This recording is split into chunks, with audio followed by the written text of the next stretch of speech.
Në moton të bashkuar dhe të integruar është zhvilluar kongresi i dytë i Partisë Aleanca Maqedonase për Integrim Evropian.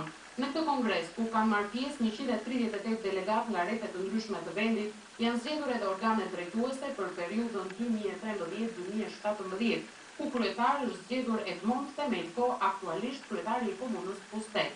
Themelko gjatë fjalës së tij theksoi se duhet angazhim maksimal për të pasur rezultate sa më të mira në zgjedhjet e 23 qershor.